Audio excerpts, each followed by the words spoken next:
Hello बच्चों, स्वागत है आपके अपने YouTube चैनल बेसिक नॉलेज में। यहाँ पर हम आज आपको क्लास 9th में चैप्टर 4 है जो उसकी सिविक्स है का है, जिसमें से संविधान के विषय में यानी कि अध्याय 4 संस्थाओं का कामकाज। ये आपके सामने बुक दिया गया है, बुक का यानी PDF है। ये बुक आपकी है, इससे हमने क्वेश्चन आंसर बनाए हैं।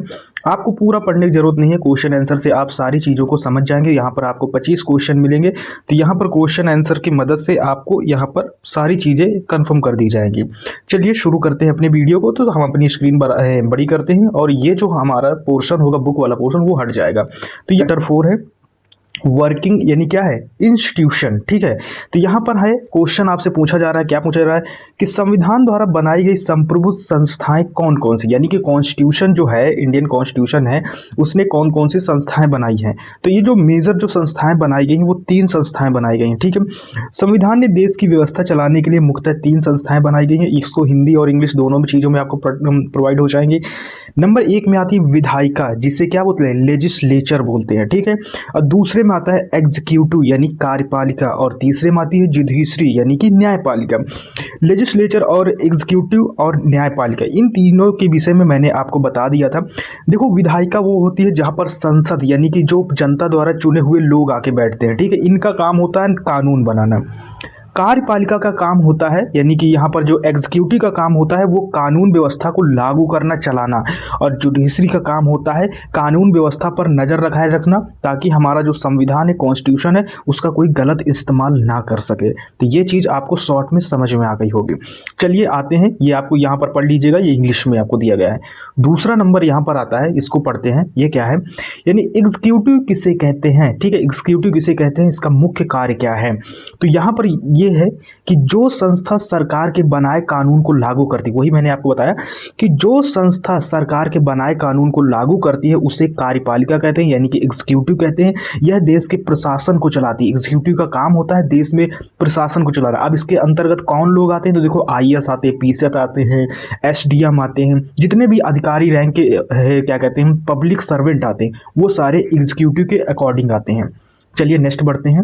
तीसरा नंबर है यहाँ पर हमारा क्वेश्चन नंबर 3, भारत में एग्जीक्यूटिव के 2 स्तर कौन कौन से, यानी भारत में जो एग्जीक्यूटिव है उसके 2 पैटर्न बता दो आप, तो वो कौन कौन से हैं। एक आता है नॉर्मल एग्जीक्यूटिव। ठीक है, 2 स्टेप में बांटा गया। नॉर्मल एग्जीक्यूटिव में राष्ट्रपति आता है, सही से प्रिंट नहीं हुआ यानी लिख पाया। और फिर एक आता है रियल एग्जीक्यूटिव। देखो, नॉर्मल एग्जीक्यूटिव में क्या आता है कि यहाँ पर राष्ट्रपति आता है, जैसे आपकी पूरी फैमिली है। ठीक है, पूरी फैमिली में क्या होते हैं, आपके फादर हैं। ठीक है, फिर इसके बाद फादर के बाद यहाँ पर यानी कि आप आ गए, आपके मम्मी हैं और प्लस आपकी पूरी फैमिली। लेकिन पिताजी के जो पिताजी होते हैं उनको आप समझिए राष्ट्रपति होते हैं। ठीक है, आपके दादा हैं, जो बाबा हैं, वो राष्ट्रपति हैं, और जो आपके पापा हैं वो प्रधानमंत्री हैं। ठीक है, ऐसे समझिए। तो सबसे ज़्यादा आपके परिवार में जो फैमिली में पावर किसके पास होगी, वो आपके दादाजी के पास होगी। तो और लेकिन ये काम कुछ नहीं करते, सिर्फ पावर इनके पास है। ठीक है, इनके नाम पर सारी काम किए जाएंगे, लेकिन इन सारी चीज़ों को सबसे ज़्यादा इस्तेमाल कौन करता है, वो आपके पापा करेंगे। यानी प्रधानमंत्री और मंत्रिपरिषद काम करती है। ये प्रधानमंत्री है, ये मंत्रिपरिषद है, ऐसे समझिए। तो इसी तरह यहाँ पर रियल एग्जीक्यूटिव का जो काम होता है वो ऐसे काम होता है। तो प्रधानमंत्री और मंत्रिपरिषद राष्ट्रपति की औपचारिक राष्ट्र प्रमुख है, जबकि प्रधानमंत्री वास्तविक सत्ता चलाते हैं। कहने का मतलब जो रियल पावर है भारत के कॉन्स्टिट्यूशन में जहां पर है, वो सिर्फ प्रधानमंत्री के पास होती है। कहने का मतलब ये है। तो यहां पर इंग्लिश में दिया गया, there are 2 level of the executive in India, normal executive the president and real executive the prime minister and council minister. चलिए नेक्स्ट बढ़ते हैं। नेक्स्ट आते हैं 4 नंबर पर। फिर इसके बाद क्वेश्चन नंबर 4 आता है, राष्ट्रपति के प्रमुख अधिकार लिखिए। ठीक है, तो राष्ट्रपति के प्रमुख अधिकार क्या होते हैं, यानी हमारे जो प्रेसिडेंट होते हैं, ठीक है, तो इनकी रियल पावर क्या होती है, इसके विषय में आपको लिखना है।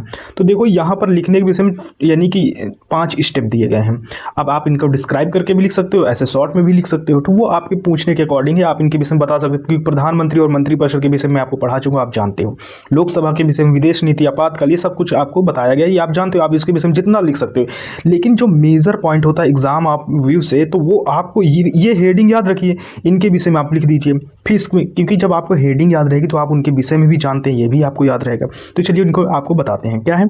तो यहाँ पर आते हैं, राष्ट्रपति की प्रमुख है अधिकार लिखे। तो कैसे, प्रधानमंत्री और मंत्रियों की नियुक्ति, जो राष्ट्रपति का काम होता है ये क्या करता है, ये प्रधानमंत्री को अपॉइंट करता है, यानी कि अपनी पावर प्रधानमंत्री को देता है, और प्रधानमंत्री अपनी पावर यानी कुछ अपनी शक्तियां, देखो राष्ट्रपति के पास बहुत सारी ताकत, पूरे भारत की ताकत है, लेकिन पूरे भारत की ताकत सिर्फ राष्ट्रपति तो पूरा काम करेगा नहीं। मान लो आपके जो दादाजी हैं, अब दादाजी के पास पूरी पावर है, लेकिन वो किसी से काम कराएंगे ना, तो वो आपके पापा हैं, यानी कि यहाँ के प्रधानमंत्री। और प्रधानमंत्री क्या करते हैं, कुछ बड़े बड़ी शक्तियां इनको यहाँ से दादाजी से मिल जाती हैं। फिर इसके बाद ये मान लो आपकी माताजी हैं, तो कुछ काम तो घर के फैमिली के पूरे काम हो गए, यानी एक तरह से गृह मंत्रालय ये मंत्रियों को दे दिया जाता है। तो जो गृह मंत्रालय होता है वो मान लीजिए कि आपकी मम्मी के पास है, और जो आदर्श मंत्रालय है वो देश के प्राइम मिनिस्टर। तो आप इससे समझिए, प्रधानमंत्री और मंत्रिपरिषद की नियुक्ति करता है कौन करता है, राष्ट्रपति करता है। तो इसी तरह पावर का भी बंटवारा हो जाता है। मैंने दो चीज़ इस जगह आपको बताई है। फिर इसके बाद यहाँ पर आते हैं, लोकसभा को भंग कर सकता है। ठीक है, अगर आप यहाँ पर राष्ट्रपति का क्या काम होता है, लोकसभा को जिसको बोलते हैं यानी कि माई डिसॉल्व ऑफ द लोकसभा, यानी कि मैं डिसॉल्व ऑफ द, यानी लोकसभा को भंग कर सकता है, मतलब लोकसभा जो होती है उसको तोड़ सकता है या उसको रद्द कर सकता है। कौन कर सकता है, राष्ट्रपति, ये ताकत है उसकी। विदेश नीति और रक्षा मंत्रालय में अधिकार होता है, यानी कि जो फॉरेन अफेयर होता है और प्लस जो डिफेंस होता है उसको ये संभालते कौन, राष्ट्रपति के अंडर में काम करते हैं। इमरजेंसी जब भारत में लागू होती है, भारत में इमरजेंसी कई बार लग चुकी है यानी 3 बार, तो भारत में जब इमरजेंसी लागू होती है वो आपातकाल घोषित कौन करेगा, देखो प्रधानमंत्री तो नहीं घोषित करेगा, राष्ट्रपति ही घोषित करेगा। कहने का मतलब दादाजी ही बताएंगे कि अब से इमरजेंसी स्टार्ट होती है, लागू होती है, तो आपातकाल जो घोषित करने का काम होगा वो राष्ट्रपति ही करेगा।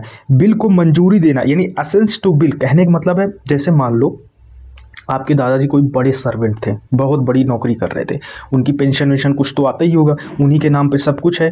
तो अब पूरा प्रोसेस आपके पिताजी करते हैं, कोई ज़मीन वमीन कुछ भी खरीदे, लेकिन चेक में साइन कराने के लिए आपके दादा के पास ही तो जाना पड़ेगा। तो उसी तरह यहाँ पर भी है, भारत में भी कहीं भी कुछ भी बड़ा बिल है, ठीक है, किसी भी सब्जेक्ट में हो सकता, सड़कें रोड कुछ भी प्रोजेक्ट पास कराना है, कोई बिल्डिंग्स, ये सारी सरकारी जो भी होंगे, उन सब का खर्चा पानी का जो लास्ट पूरा काम तो सिर्फ प्रधानमंत्री करे, लेकिन लास्ट जो उसमें एक लास्ट सिग्नेचर करता है तो वो देश का राष्ट्रपति करेगा जाके। ठीक है, एक सिग्नेचर लगता है, एक तरह से वो चेक बुक में साइन करते हैं, जैसे ही राष्ट्रपति में साइन हो जाती है वो पूरी तरह से बिल या कानून व्यवस्था बनकर रेडी हो जाता है। तो सेम टू सेम राष्ट्रपति का ये काम हो जाता है। चलिए आइए चीज़ों को हम क्वेश्चन वाइज आपको डिस्क्राइब कर रहे हैं। वीडियो अच्छा लग रहा है तो अपने दोस्तों के पास प्लस इसको लाइक शेयर सब्सक्राइब कीजिएगा। फिर इसके बाद यहाँ पर क्वेश्चन में आते हैं, प्रधानमंत्री की भूमिका क्या है। आ गया टॉपिक, देखो क्वेश्चन वाइज में मैंने सब कुछ आपको बता रखा है कि इसमें क्या क्या है, पूरा टॉपिक भी समझ में आ जाएगा। तो यहाँ पर क्या है कि प्रधानमंत्री, ठीक है, प्रधानमंत्री क्या, तो यहाँ पर प्रधानमंत्री सरकार का वास्तविक प्रमुख होता है। कहने का मतलब ये है जो प्रधानमंत्री सरकार का वास्तविक प्रमुख यानी कि मेन लीडर जो होता है वो सरकार का कौन होता है, वो प्रधानमंत्री होता है, और वही नीतियों को बनाता है, यानी कि जो प्लान्स बनाते हैं वही सारे बनाएगा। कौन बनाएगा, प्रधानमंत्री, और मंत्रियों को बांटता है, ये सारी चीज़ें मंत्रियों को डिवाइड किया जाता है, बांटा जाता है, पॉलिसी जो होती है उनको बांटा जाता है, और संसद के प्रति जवाबदेह रहता है। कहने का मतलब जैसे मान लो मैं क्या कहते हैं कुछ प्लान बनाती, मान लो कहीं का इंजीनियर हूँ और मैंने कोई है बिल्डिंग्स बनाई, ठीक है, उस बिल्डिंग के कंस्ट्रक्शन को पूरी तरह से मजबूत करके सब कुछ बनाया, लास्ट में जब पूरा बजट बन के रेडी हुआ, बिल्डिंग भी बन के रेडी होगा, बाई चांस अगर बिल्डिंग कहीं से मिस्टेक वो गिर गई या बाढ़ में बह गई, कुछ भी उसमें क्रैक्स आ गए, इन चीज़ों का जवाब कौन देगा, भाई बिल्डिंग मैंने बनाई थी, जवाब भी तो मुझे ही देना पड़ेगा, यानी मेरी सरकार को ही देना पड़ेगा, मेरे ग्रुप में रहने वाले सभी लोगों को देना पड़ेगा, प्लस उसका जो जवाबदेही का लीडर, क्योंकि लीडर तो मैं ही हूँ यानी प्रधानमंत्री, तो लीडर को भी वैसे ही जवाब देने पड़ेंगे। तो इसी तरह यहाँ पर किया गया है, the prime minister is the real head of government, he is the leads policy making, कहने का मतलब लीड करता है, पॉलिसी मेकिंग बनाता है, all kids of the minister end of the accountable और टू द पार्लियामेंट, यानी कि अकाउंटेबल को मतलब ये होता है कि यानी कि जवाबदेह होगा, आपके प्रश्नों के वो जवाब देगा, क्योंकि भारत, जैसे हम भारत की एग्जांपल है, जैसे भारत में रूलिंग पार्टी इतनी समय है बीजेपी, ठीक है, और जो कांग्रेस है वो इतनी समय क्या है, विपक्ष का काम कर रही है, ठीक, ऑपोजिशन है, ये रूलर पार्टी है और ठीक है, और ये ऑपोजिशन है, ठीक है, तो ऑपोजिशन में कांग्रेस है और रूलर पार्टी, तो ये हमेशा क्वेश्चन इससे पूछेगी। अगर ये क्वेश्चन नहीं पूछ रही तो ये तो हम ये कहेंगे ये तो भाई मिला हुआ है, जब क्वेश्चन पूछेगा तो जनता के फेवर में ही क्वेश्चन पूछेगा, और बीजेपी को क्या करना पड़ेगा, जवाब देना पड़ेगा। तो चीज़ों को ऐसे आप समझिएगा, ठीक है। फिर इसके बाद आते हैं यानी कि पार्लियामेंट क्या है। चलिए पार्लियामेंट आपको समझा देते हैं। यहाँ पर पार्लियामेंट क्या है कि पार्लियामेंट की संरचना क्या है। अगर आपने क्लास 8 अच्छे से पढ़ा है तो ये सारी चीज़ें आपको अच्छे से कवर की गई होंगी। चलिए याद नहीं आते हैं, यानी कि पार्लियामेंट की संरचना क्या है, यानी कि उसका डिज़ाइन क्या है। तो देखो केंद्र की संसद के 2 सदनों से मिलकर बनी होती है पार्लियामेंट। देखो आपके क्वेश्चन में तो ये है, जैसे मैं आपसे कहूँ कि जब यूपीएससी की आप तैयारी करोगे या आप किसी और अपर लेवल के एग्जाम दोगे तो यहाँ पर आपको दिया गया है 2 सदनों से मिलकर पार्लियामेंट बनता है, लेकिन ये आपकी बुक में है। लेकिन अगर यहाँ पर जो पार्लियामेंट बनता है वो 3 चीज़ों से मिलकर बनता है। इसी वजह से मैंने राष्ट्रपति भी लगा दिया है, एक नीचा सदन जिसे लोकसभा और एक राज्यसभा। ये तो हो गया 2 चीज़ें, प्लस राष्ट्रपति भी इसी चीज़ से जुड़ा होगा, तब जाके हमारा कौन सा बनेगा, यानी कि पार्लियामेंट बनेगा, ठीक है। तो इन 3 चीज़ों से मिलकर पार्लियामेंट बनता है। फिलहाल तो आप 2 ही याद रखिए, और इसके साथ राष्ट्रपति इस संसद का अभिन्न अंग होता है, इसको भी याद रखिएगा। तो पार्लियामेंट की डिज़ाइन कैसे बनता है, ठीक है। पार्लियामेंट किन चीज़ों से मिलकर बना, तो सबसे पहले लोकसभा जिसे नीचे का सदन हिंदी में बोलते हैं, राज्यसभा जिसे हायर लेवल बोलते हैं, ठीक है, तो उच्च सदन बोलते हैं, और प्लस राष्ट्रपति आपको जोड़ना ही पड़ेगा जब भी एग्जाम में लिखना। तो पार्लियामेंट के विषय में जैसे है कि इसका डिजाइन क्या है, स्ट्रक्चर का है, तो इनके विषय में आप ऐसे लिख सकते हो। इतना भी लिख दोगे तो आपको पूरे नंबर मिलेंगे, कोई यानी कि टीचर काटेगा नहीं, ठीक है। अब यहाँ पर आते हैं, अब इसको देख लो, ये तो इंग्लिश में भी आपको प्रोवाइड है, तो हर चीज़ में कोई यहाँ पर कमी नहीं होगी। आप हिंदी इंग्लिश में किसी में भी देख सकते हो, हिंदी का भी स्टूडेंट और इंग्लिश का स्टूडेंट कोई भी समझ सकता है। अब यहाँ पर आते हैं संसद के प्रमुख कार्य क्या हैं, ठीक है, इसके कान क्या है, यानी कि पार्लियामेंट के क्या क्या काम है, आपसे ये पूछा जाए। भाई संसद तो हम देख लो, संसद बनता कैसे, पार्लियामेंट बनता कैसे, लेकिन इसका काम क्या है तो वो भी आप देख लो। संसद का काम होता है कानून बनाना, ठीक है। देखो संसद होती है, यहाँ पर है लोकसभा और ये राज्यसभा, ठीक है, और प्लस यहाँ पर क्या आ जाएगा, यानी कि यह प्रेसिडेंट, यानी कि प्रेसिडेंट आ जाएंगे, ठीक है। तो ये तीनों लोग मिलकर पूरी तरह से संसद को यानी पार्लियामेंट बनाते हैं। अब इस लोकसभा में क्या हो, संसद में क्या होता है, यहाँ पर एक बिल लाया जाता है, उस बिल में ये सब लोग 50% लोग यहाँ पर सिग्नेचर करेंगे, और जब इससे यानी कि राज्यसभा से जैसे बिल पारित हो गया तो लोकसभा में जाएगा, या लोकसभा से पारित हुआ तो राज्यसभा में जाएगा, यानी दोनों सदनों से ये बिल क्या होना चाहिए, यानी सिग्नेचर होना चाहिए, एक तरह से पास आउट होना चाहिए। जब इन दोनों सदनों से पास हो जाएगा तो ये राष्ट्रपति के पास जाएगा, और राष्ट्रपति को इसमें सिग्नेचर करना ही पड़ेगा। वो इस सिग्नेचर करने से मना नहीं करेगा, हो सकता है मना भी कर दिया तो मना नहीं करेगा, उससे ये कह सकता है कि जाओ इसमें से फिर से कुछ सुधार करो। जब दोबारा पास आउट होके जाएगा तो राष्ट्रपति अब इसे यानी कि क्या कहते हैं, सिग्नेचर करने के लिए पूरी तरह से क्या होगा, इसमें बाध्य होगा, कहने का मतलब सिग्नेचर करना ही पड़ेगा। जैसे ही राष्ट्रपति सिग्नेचर कर दिए तो अब ये पूरी तरह से कानून बन गया। इसी तरह बजट का भी काम होता है, बजट पास करना ये भी क्या कहते हैं ऐसे ही होता है, सेम टू सेम प्रोसेस। अब यहाँ पर आपको ये समझा देते हैं कि यहाँ क्या आता है, यहाँ ये बात करते हैं, ये 1 मिनट हम थोड़ा स्क्रीन को साफ कर लेते हैं। यहाँ पर अब यहाँ पर आते हैं कि क्या कहते हैं, सरकार पर नियंत्रण रखना, सरकार पर कंट्रोल कैसे रखेंगे। तो देखो जो संसद होती है लोकसभा और राज्यसभा से बना हुआ है, तो जो सरकार जैसे मान लो बीजेपी है, ठीक है, तो बीजेपी काम पे लगी हुई, कम काम कर रही है। अब ये संसद क्या कहते हैं सवाल पूछेगी, क्योंकि बिल तो कोई भी पैसा तो यही 2 जगह से पास होगा, ठीक है। जैसे जब तक पैसा नहीं मिलेगा तब तक खर्च कैसे करेंगे, तो ये क्वेश्चन पूछेंगे, क्वेश्चन पूछने के बाद छानबीन भी कर सकते हैं, सब कुछ करेंगे। तो एक तरह से पूरी तरह से कंट्रोल सरकार में रखा जाता है, क्योंकि बिना पैसे की दुनिया की कोई ताकत सरकार को नहीं चला सकती, और उसके लिए हमें पैसा चाहिए, तो पैसा तो यही संसद ही देगी, और संसद पैसा पास करके बीजेपी को जब देगी या सरकार को देगी, रूलिंग पार्टी को देगी, तब वो देश का विकास करेगी। तो यहाँ से पूरी तरह से पैसे से हम कंट्रोल रखते हैं किसी भी देश की सरकार को, ऐसा हम कर सकते हैं, ठीक है। अब इसमें से आपको बता देते हैं कि पार्लियामेंट का और क्या काम होता है। भाई ये प्लान भी बनाते हैं, ठीक है, इनका काम होता है प्लान बनाना, तो यानी कंट्रोलिंग द गवर्नमेंट, यानी कि गवर्नमेंट को भी कंट्रोल करते हैं, नीतियों को भी बनाते हैं, प्लानिंग रेडी करते हैं, ये सारी चीज़ें, ठीक है।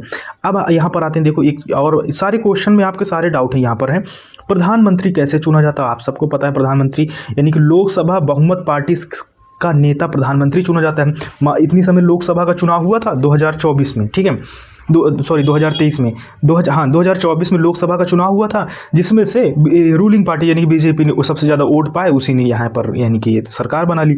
तो जो प्रधानमंत्री चुना जाता है, प्रधानमंत्री लोग नॉर्मल कह देते हैं कि प्रधानमंत्री को जनता नहीं चुना, लेकिन ये बहुत गलत क्वेश्चन है। प्रधानमंत्री को जनता नहीं चुनती है, यहाँ पर आपके एरिया में एक कुछ कुछ मेंबर्स होते हैं, वो मेंबर क्या करते हैं, उन मेंबरों को आप चुनते हो। अब ये सारे मेंबर मिलकर ये इस देश के क्या अपना लीडर चुनते हैं, यानी कि प्राइम मिनिस्टर चुनते हैं, ठीक है। ये सारे लोग मिलकर प्राइम मिनिस्टर को चुनते हैं, ठीक है। तो एक तरह से देखा जाए प्राइम मिनिस्टर का चुनाव जनता नहीं करती है, इसका चुनाव कुछ मेंबर करते हैं, ठीक है। तो इसी कहते हैं लोकसभा चुनती है प्रधानमंत्री को। तो इसी वजह से यहाँ पर साफ साफ लिखा है लोकसभा में बहुमत प्राप्त, यानी कि सबसे ज़्यादा, देखो, the leader of the majority party in the Lok Sabha become the prime minister. कहने का मतलब लोकसभा में जिसकी सबसे ज़्यादा पार्टी बीजेपी और कांग्रेस है, जिसकी पार्टी में सबसे ज़्यादा मेंबर होंगे उसी पार्टी का लीडर यानी प्रधानमंत्री बनेगा, ऐसे समझो। फिर आते हैं प्रधानमंत्री की जिम्मेदारी किसके प्रति होती है, नहीं मंत्रिपरिषद की जिम्मेदारी किसके प्रति होती है, यानी कि the council of minister controlling the responsible to Lok Sabha. कहने का मतलब ये है मंत्रिपरिषद सामूहिक रूप से लोकसभा के प्रति उत्तरदायी होती है, यानी कि जो मिनिस्ट्री होगी, जिनकी जो काउंसिल होगी, यानी कि जो मिनिस्ट्री काउंसिलिंग होगी, वो पूरी तरह से जिम्मेदार होंगे किसके, लोकसभा इसके प्रति जवाब देना ही पड़ेगा आपको।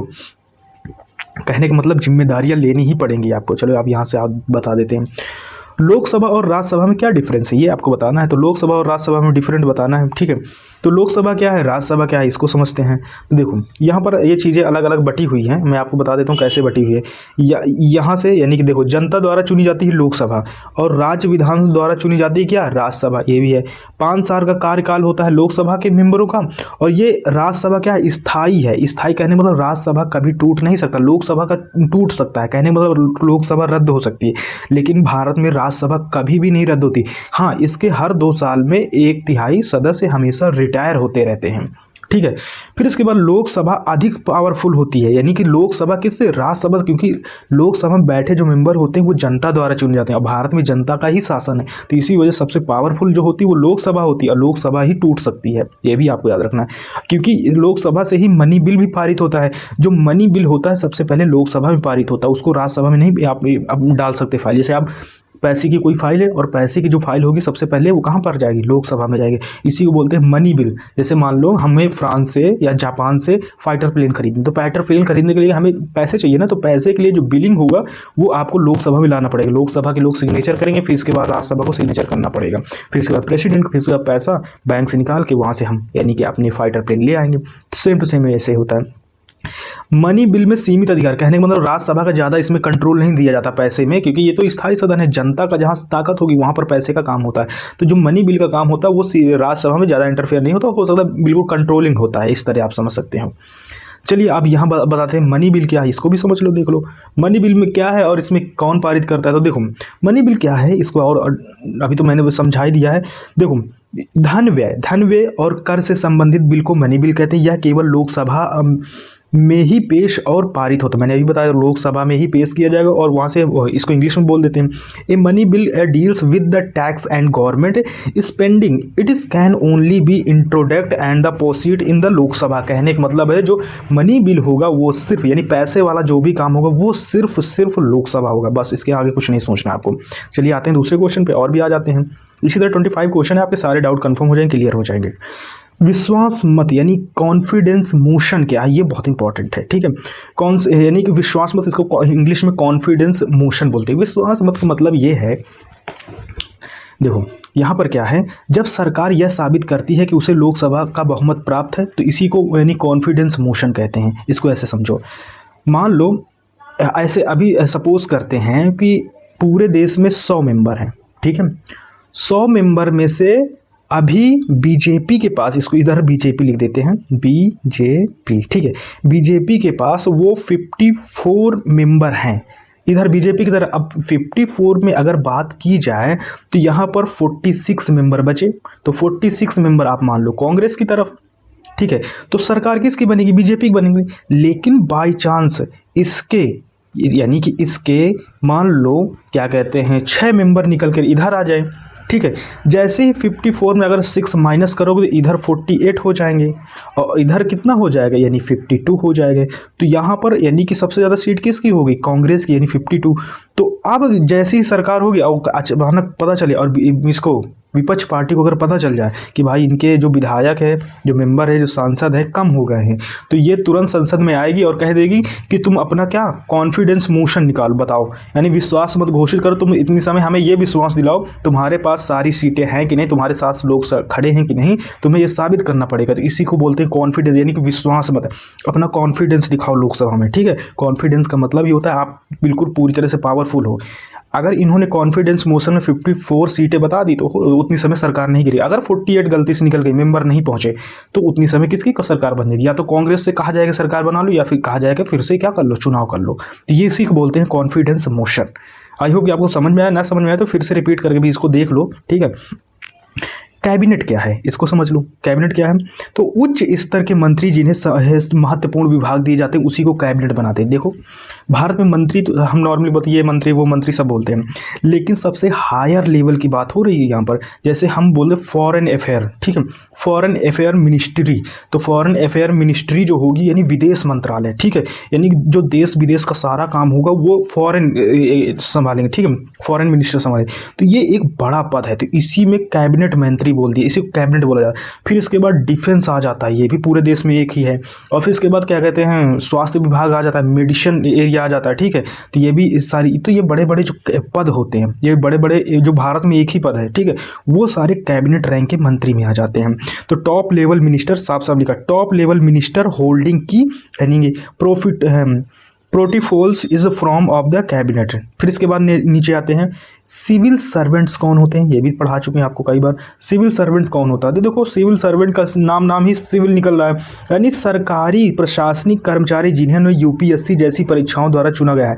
अब यहाँ पर सरकारी, देखो सिविल सर्वेंट का मतलब होता है जो क्रीम लेवल के अधिकारी, कहने का मतलब जो सेंट्रल गवर्नमेंट चुनती उसी को यूपीएससी बोलते हैं। यूपीएससी लेवल का अगर आप एग्जाम क्रैक करके जाते हैं तो आप प्रशासनिक अधिकारी बनते हैं, मतलब आप प्रशासन को चलाते हैं, ठीक है। तो सिविल सर्वेंट आर द यानी permanent of the government officer of the selected thought exam like UPSC, कहने मतलब यूपीएससी जो मैं लाइक किया जाता है। बाकी तो ऐसे तो बहुत सारे हैं पद आते हैं जो यूपीएससी जैसे कई सारे पद होते हैं। तो प्रशासनिक अधिकारी जो होता है उसी को सिविल सर्वेंट बोला जाता है। आपको बात समझ में आ गई, जो सेंट्रल गवर्नमेंट एग्जाम कराती है उसमें सारे सिविल सर्वेंट ही आएंगे। फिर इसके बाद आते हैं जुडिशरी कैसे कहते हैं, ये भी समझ लो। देखो छोटे छोटे उसमें ऑप्शन में दिया गया आपको समझाने के लिए।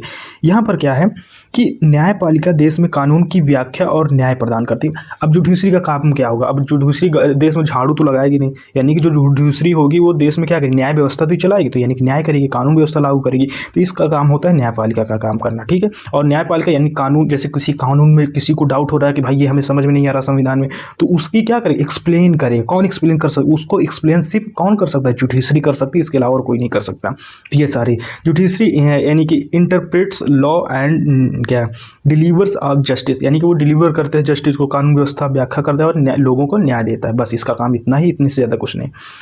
अब यहाँ पर जुडिशल रिव्यू क्या है? अगर क्लास 8 में आपने अच्छे से पढ़ा तो मैं इसको चीज़ों को पढ़ा चुका हूँ। जुडिशल रिव्यू क्या होता है इसको आपको समझते हैं। न्यायपालिका का अधिकार कि वह संविधान के विरोधी कानूनों को रद्द कर सकती है। जुडिशल रिव्यू का मतलब है जैसे कुछ हमेशा कानून यानी कि जो कानून व्यवस्था वो हमेशा सही नहीं होती, ठीक है, हमेशा समय के अनुसार कुछ चीज़ें बदलती रहती हैं। तो उसी बदलाव को वो जुडिशल रिव्यू का, यानी कहने का मतलब कुछ कानून व्यवस्था पिछले जो हमारी धारणाएं चली आ रही थी अब उसको हम रद्द करके, जैसे मान लो कि पहले जो वोटिंग की एज थी वो 21 साल थी, फिर देश के कानून को लगा कि भाई वोटिंग की जो एज करनी चाहिए वो हमें 18 साल की करनी चाहिए, ताकि बच्चे इन्वॉल्व हो, इनमें से जो युवा हैं वो समझें और पार्टी को चुनाव करें। तो इसी वजह से जो पहले 21 थी अब 18 कर दी गई। तो इसका मतलब ये नहीं कि पिछले वाला कानून गलत था, लेकिन उसे और कम करके बनाया गया। तो इसका मतलब कानून दोनों सही, लेकिन हमने सुधार करके फिर से इसी को जुडिशल रिव्यू, सुधार करना ही यानी कानून व्यवस्था में सुधार करना ही, इसे ही जुडिशल रिव्यू बोलते हैं, बस इससे ज़्यादा और कुछ नहीं। फिर इसके बाद 17 नंबर प्रश्न आता है। 17 नंबर प्रश्न क्या है? रूल ऑफ लॉ, इसका क्या अर्थ है? तो रूल ऑफ लॉ इसको भी समझ लो। सभी नागरिकों को कानून के सामने समान है, कोई विशेष अधिकार नहीं। कहने का मतलब जुडिशरी यानी कानून व्यवस्था के सामने हमारे भारत के संविधान के सामने सब बराबर हैं, ठीक। किसी को स्पेशल पावर नहीं दी गई, किसी को स्पेशल सुपरमैन नहीं बनाया गया यहाँ पर। यानी सभी नागरिकों को सबके सामने, हर कानून के सामने समान। जैसे मान लो रईस आदमी है, गरीब आदमी है, अब इसका मतलब ये नहीं कि रईस आदमी कोई कांड कर दे और वो बच जाए। यानी कि गरीब आदमी ने जो है क्या कहते हैं, सेम टू सेम मान लो मर्डर का चार्ज है, तो रईस आदमी ने भी मर्डर किया, गरीब आदमी ने भी मर्डर किया, तो अब इसका मतलब ये नहीं कि पैसा दे के रईस आदमी बच जाए, ऐसा नहीं होता। जो चार्जेस गरीब में लगेंगे वही चार्जेस रईस व्यक्ति के ऊपर भी लगेंगे, अमीरों के ऊपर भी लगेंगे। इसी को बोलते हैं रूल ऑफ लॉ, यहाँ पर यानी कानून का शासन है, ऐसे समझ सकते हैं। फिर इसके बाद पीआई का मतलब बता दें। पीआई यानी पब्लिक इंटरेस्ट लिटिगेशन क्या होता है, ठीक है। तो जब किसी व्यक्ति समूह या की है जनहित कोर्ट याचिका लगाई जाती है, कहने का मतलब है जब आपको पीआईएल डाला, पीआईएल का मतलब ऐसे मान लो कि आपको किसी चीज़ से जैसे कोई मूवी है और आपके धर्म में उस मूवी में कुछ बोला गया है अनाप शनाप, तो आप कोर्ट में पीआईएल लगा सकते हो, ठीक है। इसको पब्लिक इंटरेस्ट लिटिगेशन इसी वजह से बोला जाता है कि आपको भाई उसमें इंटरेस्ट लगा। इंटरेस्ट कहने का मतलब आपको उसमें हर्ट हुए, तो इसके लिए आप वहाँ पर जा सकते हैं कोर्ट में और किसी के खिलाफ दायर करा, और लेकिन वो जायज़ होना चाहिए। अगर गलत हुआ तो वो आपके ऊपर पेनल्टी भी लगा सकते हैं, ऐसा होता है। जिसको पीआईएल बोलते हैं, पीआईएल। इसका फुल फॉर्म आता है तो कभी कभी आपसे पूछ लिया जाता है, याद रखिएगा। फिर इसके बाद 19 नंबर आता है क्या, भारत में सर्वोच्च न्यायालय कहाँ स्थित है, ठीक है। तो आप सबका नॉर्मल सा क्वेश्चन है, इसको बता सकते हैं, नई दिल्ली में, लोकेटेड इन न्यू दिल्ली। फिर इसके बाद क्या है, यानी कि इम्पीचमेंट क्या है, बहुत इंपॉर्टेंट क्वेश्चन। इम्पीचमेंट होता है, ठीक है। तो इम्पीचमेंट आपको समझा देते, राष्ट्रपति पर गंभीर आरोप लगने के पर उसे पद से हटाने की प्रक्रिया। देखो भारत में राष्ट्रपति है, ठीक है, और राष्ट्रपति से बड़ा कुछ नहीं है। राष्ट्रपति से बड़ा संविधान माना जाता है, और संविधान से भी अगर बड़ा आपसे कभी पूछे कि भाई भारत में सबसे बड़ा का, तो देखो सबसे बड़ा तो भारत में जनता है, ठीक है। जनता से भी छोटी अगर बात की जाए तो यहाँ पर क्या कहते हैं, जनता से छोटा संविधान आ जाता है, और संविधान से छोटा राष्ट्रपति आ जाता है। तो ऐसे करके इन 3 लेयर में बढ़ा है। तो सबसे बड़ी जनता, फिर इसके बाद संविधान, फिर राष्ट्रपति। अब मान लो कि राष्ट्रपति ने कोई गलत काम किया, ठीक है, या उस पर कोई आरोप लगे, या उससे कहा जाए कि आपने चोरी किया है, पैसे में गफला किया है, तो आप राष्ट्रपति को अरेस्ट नहीं कर सकते क्योंकि वो सम्मानीय व्यक्ति है, ठीक है। आप इम्पीचमेंट लाएंगे। इम्पीचमेंट लाने का मतलब आप लोकसभा राज्यसभा दोनों में से किसी भी इम्पीचमेंट ला सकते हैं। उसके खिलाफ यानी राष्ट्रपति के खिलाफ आपको इम्पीचमेंट लाना पड़ेगा, और उस इम्पीचमेंट में सबके सिग्नेचर और 14 दिन का समय दिया जाएगा राष्ट्रपति के ऊपर। फिर इसके बाद अगर आरोप सही साबित होता है तो राष्ट्रपति को अपना पद छोड़ना पड़ेगा। इसी को इम्पीचमेंट बोलते हैं, ठीक है। लेकिन भारत में आज तक कभी ऐसा हुआ नहीं कि इम्पीचमेंट लागू हुआ। ऐसा ही सुप्रीम कोर्ट के जजों के ऊपर लगता है और हाई कोर्ट के जजों के ऊपर भी लगता है। तो इम्पीचमेंट ये होता है, यानी कि बड़े पदों लेवल के व्यक्तियों को हटाने के लिए, जो सम्मानीय व्यक्ति हैं, ठीक है, जिनके ऊपर आपको कभी डाउट नहीं होता लेकिन फिर भी उनके ऊपर डाउट है। इसी वजह से संविधान हमारा इतना बेटर है कि किसी को यहाँ नहीं छोड़ा गया, सबको समान रखा गया है। यानी कानून व्यवस्था की नज़रों में सबको समान रखा है, यानी किसी के ऊपर कुछ भी कर सकते हैं, कहने का मतलब ऐसे। लेकिन ये जो प्रोसेस होता है बहुत ज़्यादा टफ होता है, इसको ऐसे समझो। फिर इसके बाद यहाँ पर आते हैं 21 नंबर में, ये क्या है, संसद सरकार को कैसे कंट्रोल करती है, ठीक है। यानी संसद सरकार को कैसे नियंत्रित करती है। तो देखो प्रश्नकाल, शून्यकाल, बहस, प्रस्ताव और वोट के माध्यम से। कहने का मतलब thought of the question hour, 0 hour और debate and motion and voting. अब कोई व्यक्ति सरकार को लाठी डंडा से तो कंट्रोल नहीं कर सकती, क्योंकि भाई सरकार है, पूरे भारत में उसी की सरकार है, वो चाहे तो आप पे लाठी डंडा चला सकती है। जैसे मान लो मणिपुर, अगर आप अभी छोटे हो, अगर मणिपुर के विषय में जानते हो, तो वहाँ पर बहुत ज़्यादा दंगा फसाद होता है। अब जब दंगा फसाद होगा तो जिसकी सरकार होगी उसके ऊपर क्या उठेंगे, क्वेश्चन उठेंगे। अब मान लो दंगा फसाद कहाँ हो रहा है, मणिपुर में हो रहा है, ठीक है। जो इतनी समय रूलिंग पार्टी है बीजेपी, तो वो भाई क्या कर रही है, क्यों इतना दंगा हो रहा है, क्यों इतना फसाद हो रहा है। जो हमारी रूलिंग वो अपोजिशन पार्टी वो कांग्रेस है, वो क्वेश्चन पूछेगी, कहाँ पर क्वेश्चन पूछेगी, बीजेपी से पूछेगी और कहेगी कि इतना दंगा क्यों हो रहा है। तो इससे सरकार को कंट्रोल करने में यानी कंट्रोल किया जाता है। शून्यकाल क्या होता है, इसमें से एक क्वेश्चन आवर होता है, ठीक है। यहाँ पर क्वेश्चन पूछे जाते हैं। एक 0 आवर होता है। 0 आवर में कहने का मतलब ऐसे होते हैं जहाँ पर आप क्वेश्चन पूछते हैं और उनका जवाब तुरंत दिया जाता है।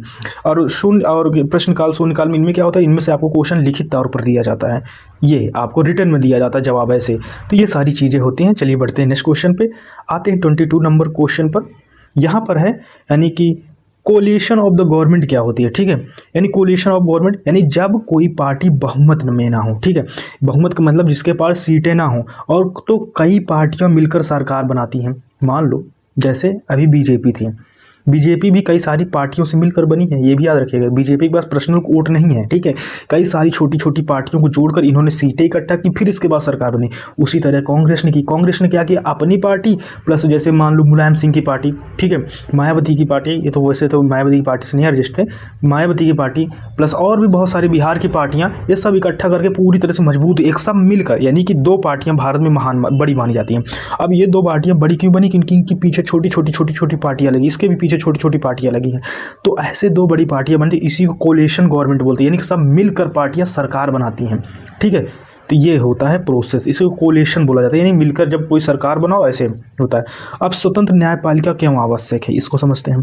स्वतंत्र न्यायपालिका यानी कि two of the ensure fair justice and keep the government under the law. कहने का मतलब ये है कि ताकि न्याय निष्पक्ष रहे और सरकार भी कानून के अधीन रहे। स्वतंत्र न्यायपालिका इस वजह से जरूरी है, मान लो जैसे जज हैं, ठीक है। अब जज साहब इतनी समय है, जैसे मान लो है बीजेपी की रूलिंग पार्टी है, या मेरी बीजेपी का बार बार नाम नहीं लेती, जैसे मैं पढ़ा रहा हूँ और मेरी सरकार है, और मेरी सरकार में कुछ जज हैं, वो क्या कहते हैं, मेरे है कुछ आदमियों का केस है, मर्डर का चार्जेस कुछ उनके ऊपर लगा है, मैं उनको छुड़ाना चाहता हूँ।